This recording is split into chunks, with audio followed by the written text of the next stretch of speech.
La carta de Pablo a los Filipenses. La iglesia en Filipos fue la primera comunidad de Jesús que Pablo fundó en Europa Oriental, y esa historia se nos cuenta en Hechos capítulo 16. Filipos era una colonia romana en la antigua Macedonia, estaba llena de soldados retirados y era conocida por su nacionalismo patriótico.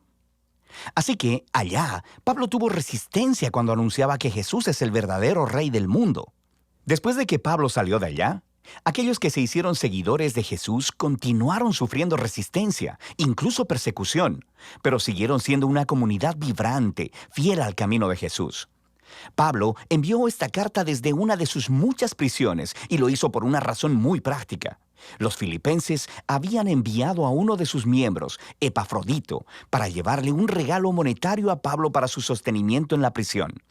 Pablo envió esta carta de regreso con Epafrodito para decir gracias y para hacer mucho más que eso.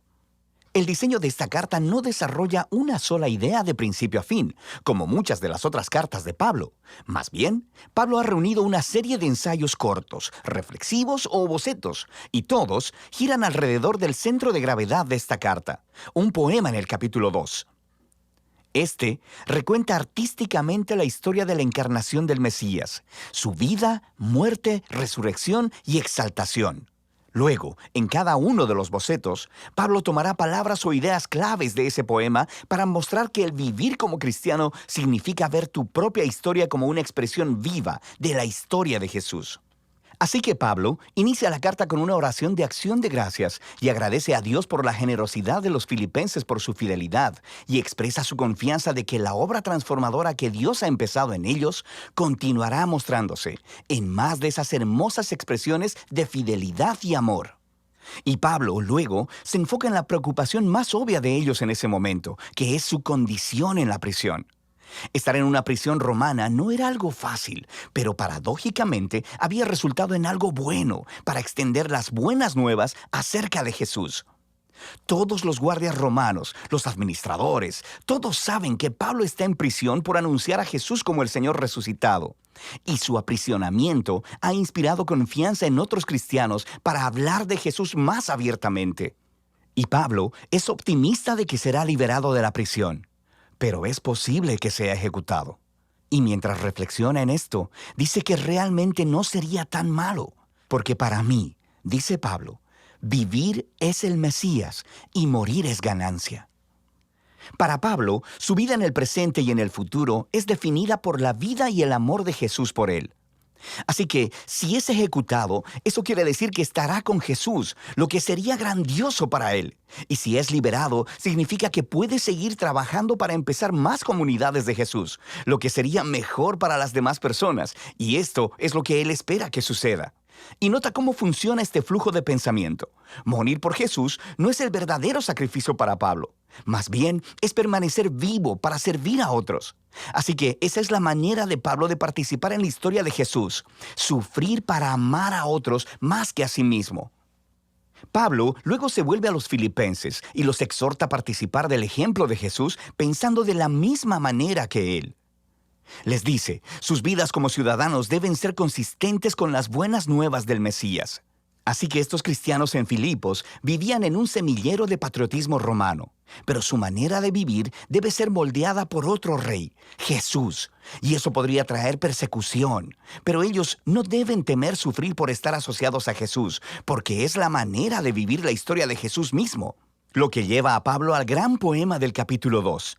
Es muy rico y está lleno de ecos de pasajes del Antiguo Testamento, especialmente la historia de Adán y su rebelión en Génesis 1 al 3 y de los poemas del siervo sufriente en el libro de Isaías. Este poema es digno de memorizarse. Es una hermosa versión condensada de la narrativa del Evangelio. Antes de volverse humano, el Mesías existía en un estado de gloria e igualdad con Dios. Y a diferencia de Adán, quien trató de alcanzar la igualdad con Dios, el Mesías eligió no explotar su condición de igualdad para beneficio propio. Más bien, se despojó a sí mismo de esa condición. Se hizo hombre, se volvió siervo de todos y aún más que eso, permitió que lo humillaran. Él fue obediente al Padre al ir a morir en una cruz romana. Pero a través del poder y la gracia de Dios, la vergonzosa muerte del Mesías fue revertida a través de la resurrección. Y ahora Dios ha exaltado a Jesús hasta lo sumo, como el Rey sobre todo cuanto existe, otorgándole un nombre que es sobre todo nombre, para que toda la creación reconozca que Jesús el Mesías es Señor, para la gloria de Dios Padre. Ahora, esta última declaración es asombrosa. Pablo está citando Isaías capítulo 45, un pasaje donde toda la creación reconoce al Dios de Israel como Señor. El punto de Pablo aquí es muy claro. En el Jesús crucificado y resucitado, descubrimos que el único y verdadero Dios de Israel consiste en Dios el Padre y el Señor Jesús. Así que para Pablo, este poema expresa su convicción acerca de quién es Jesús. Y hace algo más. Ofrece el ejemplo de Jesús como una manera de vivir que sus seguidores deben imitar. De manera que por esta razón, Pablo continúa inmediatamente contando dos historias. Primero, acerca de Timoteo y luego sobre Epafrodito, porque ambas son ejemplos de personas que están viviendo la historia de Jesús. Timoteo es como Jesús, porque él está constantemente preocupado por el bienestar de otras personas, más que por el suyo. Y Epafrodito, a quien los filipenses enviaron con su regalo, terminó arriesgando su vida para servir a Pablo en la prisión.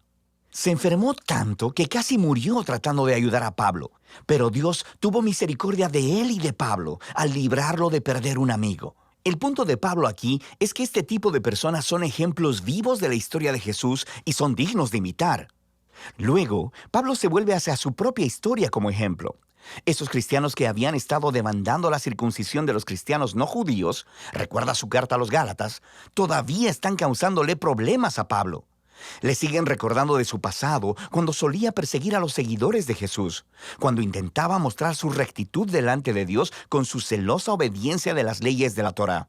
Pero al igual que Jesús, Pablo ha desechado todo ese estatus y privilegio. Él considera todo eso como basura, y la palabra que él usa es de hecho mucho menos cortés. Él está despojándose de todo para hacerse un siervo al igual que Jesús, para participar de sus sufrimientos y de su amor sacrificial.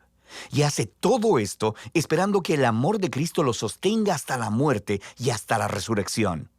Así que Pablo dice que para los seguidores de Jesús, su verdadera ciudadanía está en los cielos. Pero para Pablo, esto no significa que debemos estar esperando salir de la tierra e ir al cielo algún día. Más bien, el cielo es el lugar trascendente donde Jesús gobierna como Rey.